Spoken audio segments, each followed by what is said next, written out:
Hello everyone, welcome to let's learn it. आज के video में हम बीए सेमेस्टर 5 कंपलसरी इंग्लिश में स्टोरी नंबर 1 को डिस्कस करेंगे, जिसका टाइटल है the necklace by Guy de Maupassant. तो स्टोरी को डिस्कस करें उससे पहले स्टोरी के ऑथर के बारे में बात करेंगे। तो गी डी मोपसन एक फ्रेंच ऑथर है एंड उनको मास्टर ऑफ शॉर्ट स्टोरी बोला जाता है। गी डी मोपसन अपनी स्टोरीज़ में ह्यूमन लाइफ को दर्शाते हैं, ह्यूमन लाइफ को डेपिक्ट करते हैं। उन्होंने अबाउट 300 शॉर्ट स्टोरीज लिखी है, 6 नॉवेल्स लिखी है एंड 3 ट्रैवल बुक्स भी लिखी है। अब हम स्टोरी लाइन को डिस्कस करेंगे। द नेकलेस, तो ये कहानी है ब्यूटीफुल मैथिल्डा की, जो कि एक पुअर फैमिली से बिलोंग करती है एंड वो अपनी फैमिली के साथ, अपनी लाइफस्टाइल के साथ बिल्कुल भी खुश नहीं है, सेटिस्फाइड नहीं है। क्यों? क्योंकि उसको एक हाई क्लास लाइफ जीनी है। जिस तरह से एरिस्टोक्रेटिक फैमिलीज़ की जो लेडीज़ होती है वो जीती है, उनकी लाइफस्टाइल होती है स्टैंडर्ड वाली, उसी तरह की स्टैंडर्ड लाइफ ये मैथिल्डा भी जीना चाहती है। देन मैथिल्डा की शादी जो है मिस्टर लॉइजल से हो जाती है, जो कि एक क्लर्क है एजुकेशन बोर्ड में एंड वो भी एक middle class lower class family से बिलोंग करते हैं। तो इसकी वजह से मैथिल्डा अपनी शादी से भी खुश नहीं है, मिस्टर लॉइजल के साथ भी खुश नहीं है और उनकी किसी भी चीज़ से वो सेटिस्फाइड नहीं है, किसी भी चीज़ के साथ खुश नहीं है, क्योंकि उसको लग्जरियस लाइफ चाहिए। मैथिल्डा जो कि मिस्टर लॉइजल के साथ शादी के बाद मैडम लॉइजल के नाम से जानी जाएगी। तो आगे की स्टोरी में अब हम मैथिल्डा को मैडम लॉइजल के नाम से जानेंगे एंड उसके हस्बैंड को मिस्टर लॉइजल। एक दिन शाम को मिस्टर लॉइजल मैडम लॉइजल को एक इनविटेशन देते हैं और बोलते हैं कि उनको एक इवेंट में जाना है, जो कि है पब्लिक इंस्ट्रक्शन मिनिस्टर के घर पे। तो ये बात सुन के मैडम लॉइजल जो है वो इनविटेशन कार्ड को नीचे फेंक देती है और रोने लगती है।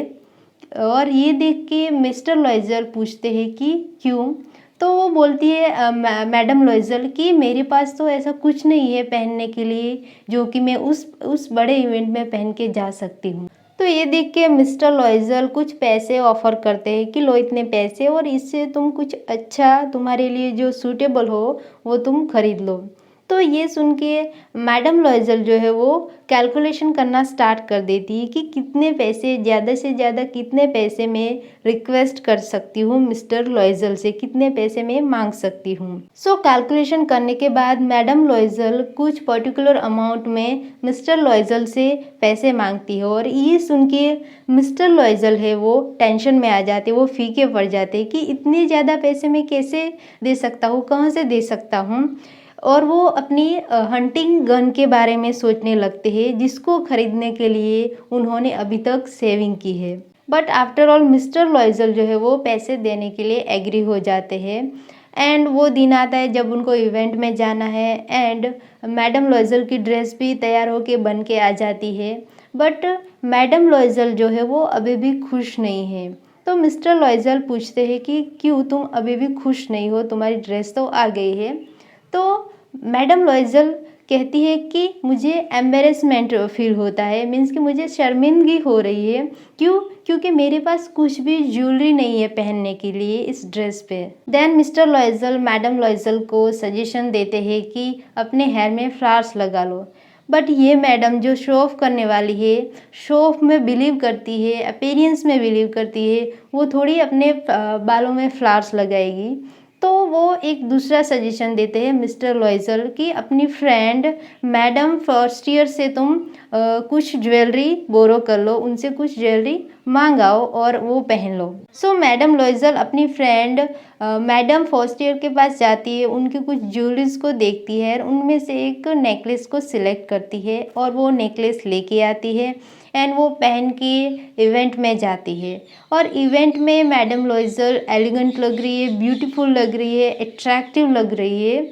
सो वहाँ पे उस इवेंट में बाकी जो मेल है वो भी मैडम लॉइजल के साथ डांस करना चाहते हैं, इतनी ब्यूटीफुल वो लग रही है। फिर मिस्टर लॉइजल एंड मैडम लॉइजल इवेंट से सुबह मॉर्निंग में सुबह सुबह वापस आते हैं एंड वापस आने के बाद मैडम लॉयजल को रियलाइज़ होता है, उनको पता चलता है कि मेरे गले में नेकलेस नहीं है। तो ये बात अपने हस्बैंड को बताती है और दोनों ही टेंशन में आ जाते हैं क्योंकि उनकी फ्रेंड का है ये नेकलेस, तो पता नहीं उनको क्या जवाब देंगे। तो मैडम लॉयजल बोलती है कि जब मैं वहाँ से निकली थी इवेंट में, तब मेरे गले में नेकलेस था, तो शायद रास्ते में ही कहीं पे गिरा होगा। तो मिस्टर लॉयजल, जिनको ऑफिस जाने के लिए भी लेट हो रहा है, फिर भी वो नेकलेस ढूंढने के लिए वापस जाते हैं, बट खाली हाथ वो लौटते हैं। वो लोग पुलिस कंप्लेन भी करते हैं और दोनों ही डिस्कस करते हैं कि अब हम मैडम फोस्टियर को क्या जवाब देंगे कि उनका नेकलेस हमारे पास नहीं है, गुम हो गया है। तो किस तरह से ये बात हम बताएंगे। तो मिस्टर लॉयजल है वो मैडम लॉयजल को सजेस्ट करता है कि तुम अपनी फ्रेंड को एक नोट लिखो कि उनका जो हार है, वो नेकलेस है, वो थोड़ा सा ख़राब हो गया, टूट गया है, तो हमने उसको रिपेयर करने के लिए दिया है, तो जैसे ही वो रिपेयर हो जाएगा हम आपको दे देंगे। तो एक वीक हो जाने के बाद भी उनको नेकलेस नहीं मिलता। तो मिस्टर लॉयजल कहते हैं कि अब हमें मैडम फोस्टियर का जो नेकलेस था, डायमंड का नेकलेस था, उसके बदले अब हमें उनको नया नेकलेस देना पड़ेगा, उसका रिप्लेसमेंट करना पड़ेगा और उनको पता भी नहीं चलना चाहिए इस चीज़ का। तो उनका उस नेकलेस का रिप्लेसमेंट करने के लिए, उस नेकलेस के बदले दूसरा नेकलेस देने के लिए अभी मिस्टर लॉयजल को 36,000 फ्रैंक्स खर्च करने पड़ेंगे।